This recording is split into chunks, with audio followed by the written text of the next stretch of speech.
भारत पाकिस्तान के बीच युद्ध विराम के बाद अब पाकिस्तान भारत से गुहार लगा रहा है। भारत जानता है कि पाकिस्तान के लिए सिंधु जल समझौता सबसे महत्वपूर्ण है। पाकिस्तान की अर्थव्यवस्था इसी समझौते पर टिकी हुई है। पाकिस्तान चाहता है कि समझौते के टूटने के बाद से उसको मिलने वाली पानी के बहाव में कमी नहीं हो, लेकिन भारत की ओर से इस संधि पर पाकिस्तान को कड़ा संदेश दिया गया है। आइए समझते हैं पूरा मामला।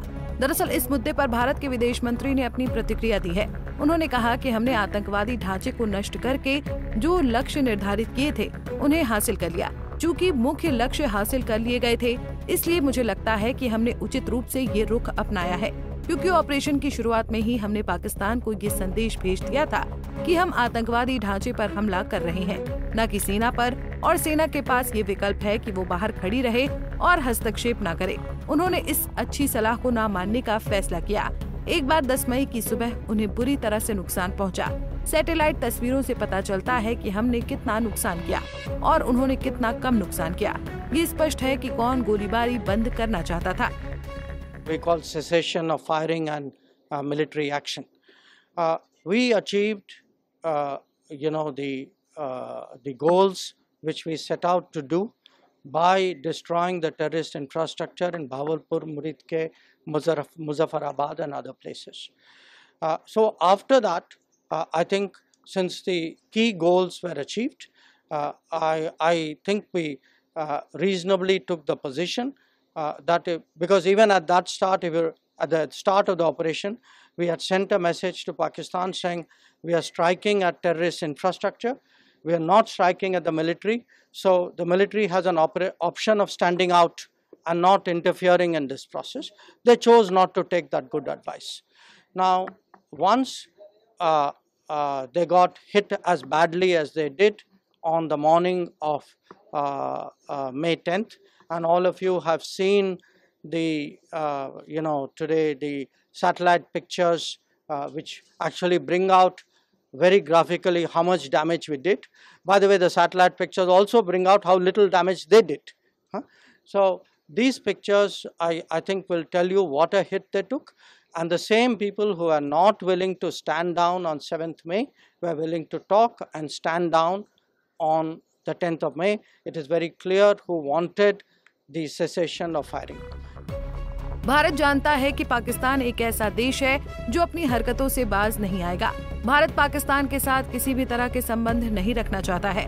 भारत अपनी सीमा के अंदर जितने भी आतंकवादी पल रहे हैं, उसको खत्म करने की दिशा में कदम उठा रहा है। भारत की यही सोच उसे दुनिया के सबसे बेहतरीन देशों की श्रेणी में लाती है।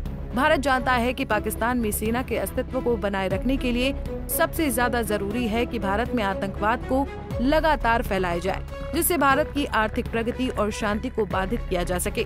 पाकिस्तान चाहता है कि भारत अपनी मजबूत स्थिति को हर हाल में बरकरार रखे। साथ ही अब पाकिस्तान के परमाणु हथियारों पर भी सवाल उठने लग गए हैं। भारत के रक्षा मंत्री ने इस पर कहा कि हमारी सेना जब निशाना लगाती है तो वो गिनती करने का काम दुश्मनों पर छोड़ देते हैं। पूरी दुनिया ने देखा है कि पाकिस्तान ने अनेक बार भारत को एटमी बम की धमकी दी है।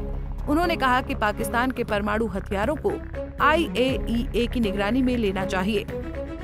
दुनिया जानती है हमारी सेनाओं का निशाना अचूक है, और वो जब वो निशाना लगाते हैं तो गिनती करने का काम वह दुश्मनों पर छोड़ देते हैं। साथियों, आज आतंकवाद के खिलाफ भारत की प्रतिज्ञा कितनी कठोर है, इसका पता इसी बात से चलता है कि हमने उनके न्यूक्लियर ब्लैकमेल की भी परवाह नहीं की। पूरी दुनिया ने देखा है कि कैसे गैर जिम्मेदाराना तरीके से पाकिस्तान द्वारा भारत को अनेक बार एटमी धमकियां दी गई हैं। आज श्रीनगर की धरती से मैं पूरी दुनिया के सामने यह सवाल उठाना चाहता हूं कि क्या ऐसे गैर जिम्मेदार और रोग नेशन के हाथों में परमाणु हथियार सुरक्षित हैं? मैं दुनिया के सामने यह सवाल खड़ा करना चाहता हूं। मैं मानता हूं कि पाकिस्तान के एटमी हथियारों को IAEA, international atomic energy agency की निगरानी में लिया जाना चाहिए। मैं ये कहना चाहूंगा और साफ तौर पर कहना चाहूंगा। बता दें कि भारत ने पहलगाम में हुए आतंकी हमले के बाद पाकिस्तान को सिंधु जल संधि को रद्द करके बड़ा झटका दिया है, लेकिन अब पाकिस्तान गुहार लगा रहा है कि भारत इस संधि पर फिर से विचार करे। लेकिन भारत साफ कह चुका है कि ट्रेड और टैरिफ एक साथ नहीं चल सकते हैं। बहरहाल भारत पाकिस्तान को किसी भी तरह का कोई मौका नहीं देना चाहता है। दोनों देशों के बीच बचा खुचा व्यापार पूरी तरह से बंद हो गया है। भारत पाकिस्तान को पूरी दुनिया से अलग करने की नीति पर काम कर रहा है। भारत पाकिस्तान के इतर उसके सहयोगियों पर भी कार्रवाई कर रहा है। फिलहाल के लिए इस खबर में इतना ही। देश और दुनिया की बड़ी खबरों के लिए देखते रहिए पंजाब केसरी टीवी। हमसे जुड़े रहने के लिए हमारे YouTube चैनल को सब्सक्राइब करें और नई वीडियो की नोटिफिकेशन के लिए बेल आइकॉन को दबाएं।